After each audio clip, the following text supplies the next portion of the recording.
It is a delight to be here. I worked on my speech at 4 in the morning last night, and I think it's part of this cryptic code.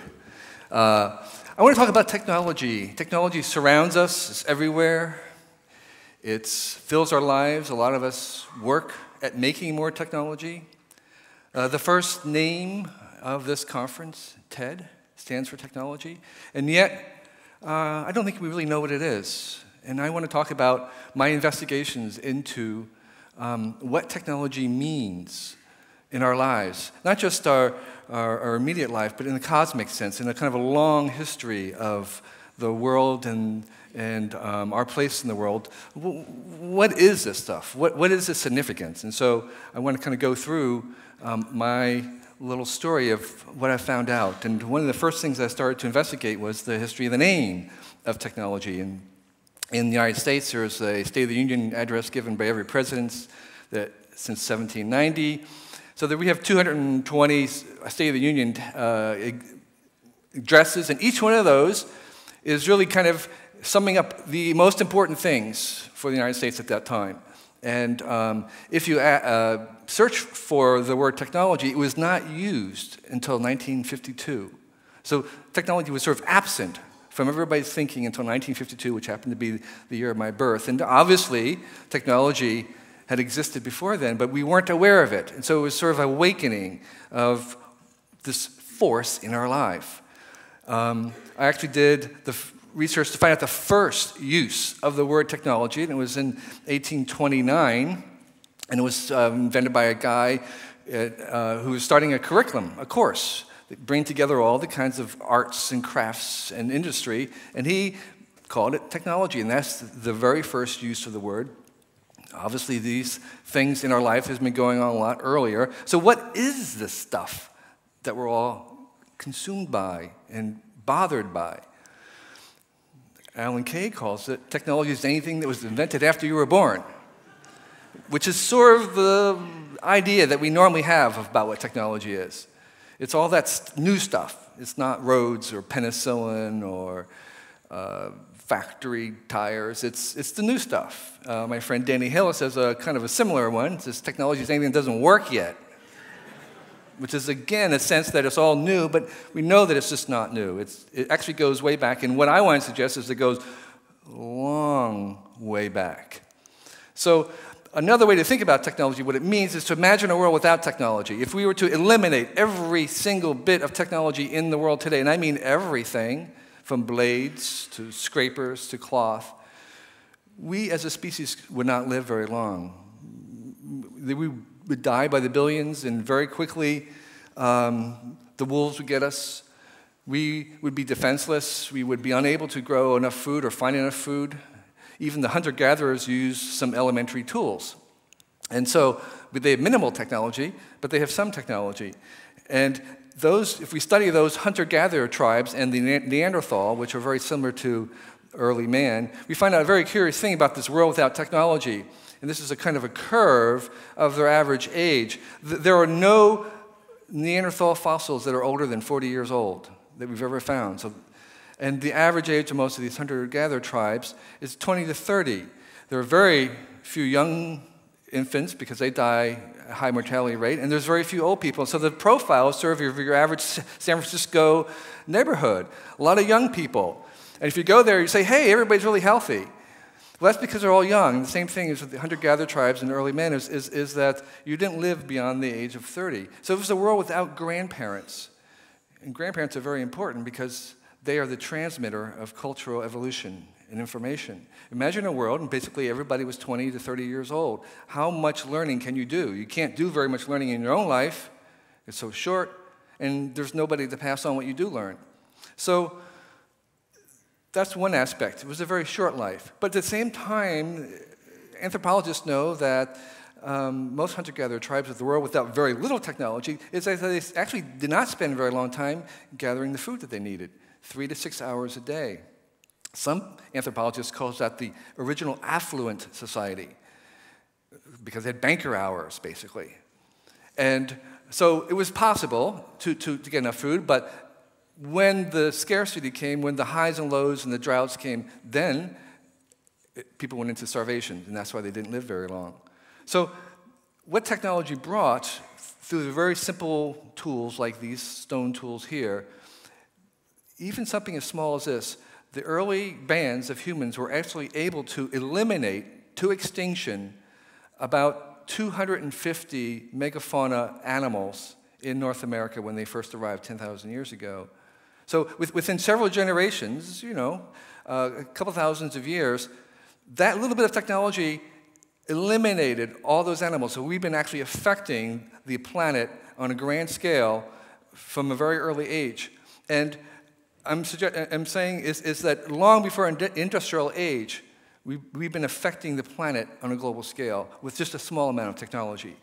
The other thing that the early man invented was fire. And fire was used to clear out, and again, affected the ecology of grass and whole continents, and was used in cooking. It enabled us to actually eat all kinds of things. It was sort of, in a certain sense, in a McLuhan sense, an external stomach, in the sense that it was cooking food that we could not eat otherwise. And if we don't have fire, we actually could not live. Our bodies have adapted to these new diets. Our bodies have changed in the last 10,000 years. So with that little bit of technology, humans went from a small band of 10,000 or so, the same number as Neanderthals everywhere, and we suddenly exploded. With the invention of language around 50,000 years ago, the number of humans exploded and very quickly became the dominant species on the planet. And they migrated into the rest of the world at 2 kilometers per year until within several tens of thousands of years, we occupied every single watershed on the planet and became the most dominant species with a very small amount of technology. And even at that time, with the introduction of agriculture 8,000, 10,000 years ago, we started to see climate change. So climate change is not a new thing. What's new is just the degree of it was. Even during the agricultural age, there was climate change. And so already, small amounts of technology were transforming the world. And what this means, and where I'm going, is that technology has become the most powerful force in the world. All the things that we see today that are changing our lives, we can always trace back to the introduction of some new technology. So it's a force that is the most powerful force that we've unleashed, or has been unleashed on this planet. And it's such a degree that I think that it's become who we are. In fact, our humanity and everything that we think about ourselves is something that we've invented. So we've invented ourselves. Of all the animals that we have domesticated, the most important animal that we've domesticated has been us. Okay? So humanity is our greatest invention, but of course, we're not done yet. We're still inventing, and this is what technology is allowing us to do, is to continually to reinvent ourselves. So it's a very, very strong force. I call this entire thing us humans as our technology, everything that we've made, and the gadgets in our lives, we call that the technium. That's this world. And my working definition of technology is anything that useful that a human mind makes. That's what it is. It's not just hammers and, of course, gadgets like laptops, but it's also law. Our system of law is a kind of technology, and, of course, cities are ways to make things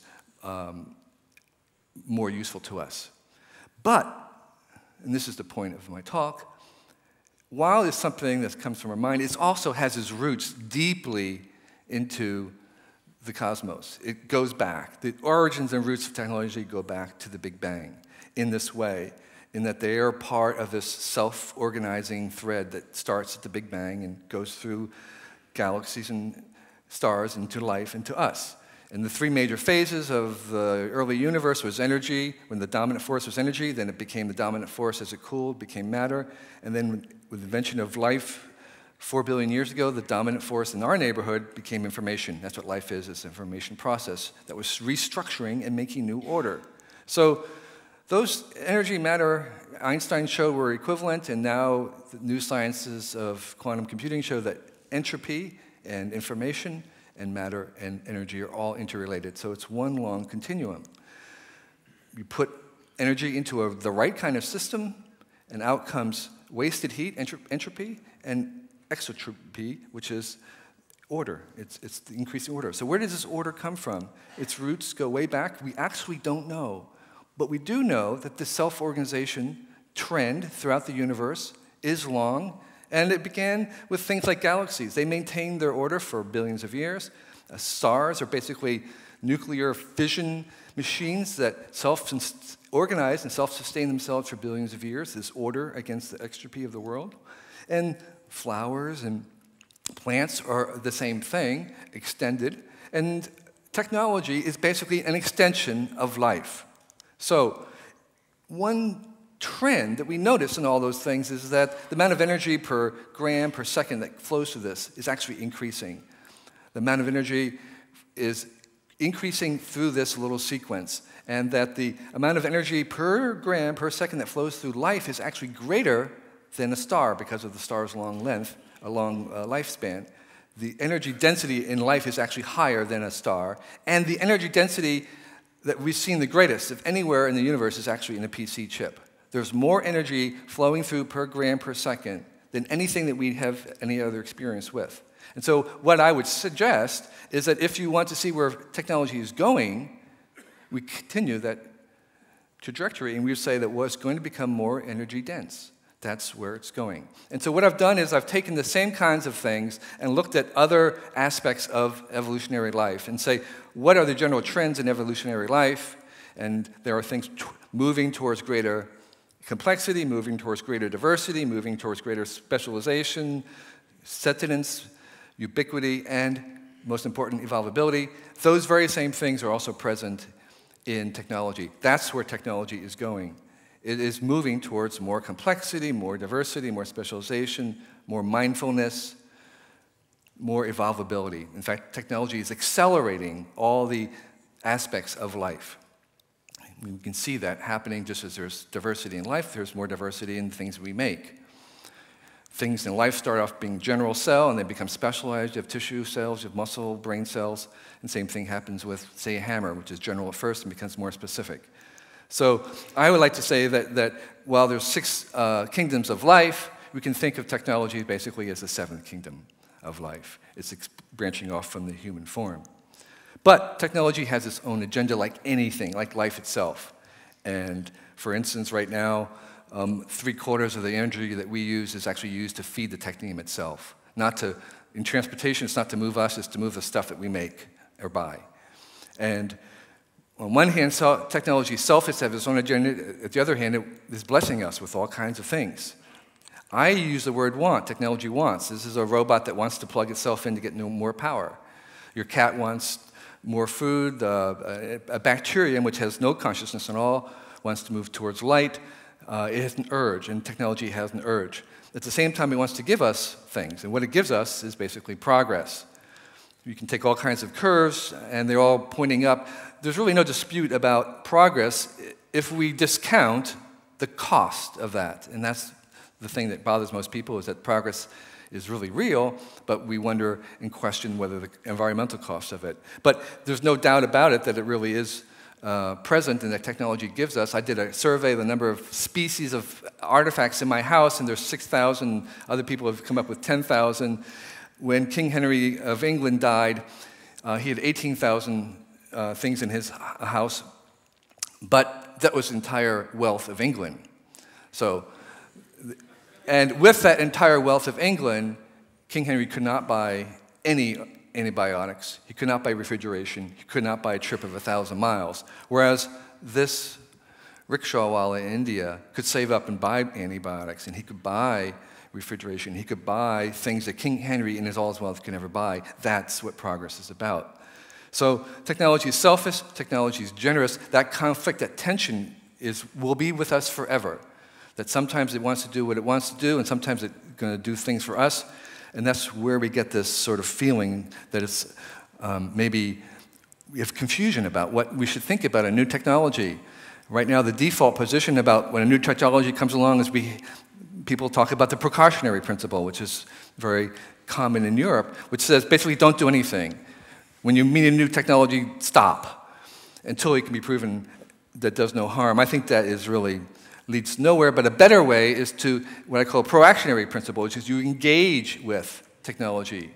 You try it out. You obviously do what the precautionary principle suggests. You try to anticipate it, but after anticipating it, you constantly assess it, not just once, but eternally, and when it diverts from what you want, We prioritize risk. We evaluate not just the new stuff, but the old stuff. We fix it, but most importantly, we relocate it. And what I mean by that is that we find a new job for it. Technologies are sort of like children. Nuclear energy fission is a really bad idea for bombs, but it may be a pretty good idea for relocated into sustainable nuclear energy for electricity instead of burning coal. So when we have a bad idea, the response to a bad idea is not no ideas. It's not to stop thinking. The response to a bad idea, like say a tungsten light bulb, is a better idea. Okay? So better ideas is really always the response to technology that we don't like. Is basically better technology. And actually, in a certain sense, technology is a kind of a method for generating better ideas, if you can think about it that way. So maybe spraying DDT on crops is a really bad idea, but DDT sprayed on localized into homes eliminates, there's nothing better to eliminate malaria besides insect DDT impregnated mosquito nets, but that's a really good idea. That's a good job for technology. So our job as humans is to parent our mind children. Okay, to find them good friends, to find them a good job. And so every technology is sort of a creative force looking for the right job. That's actually my son right here. There are no bad technologies, just as there's no bad children.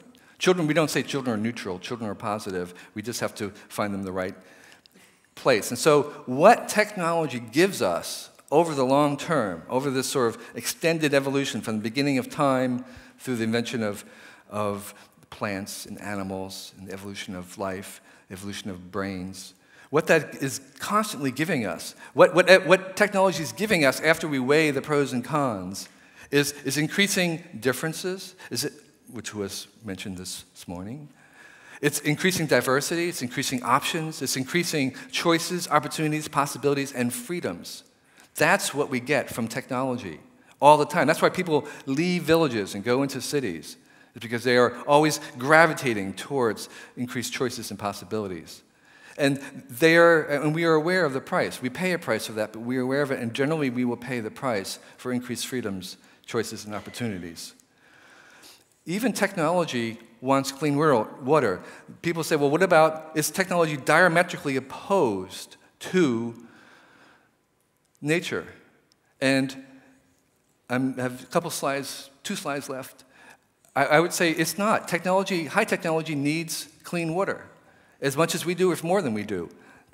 Because technology is an extension of life, it's in parallel and aligned with the same things that life wants.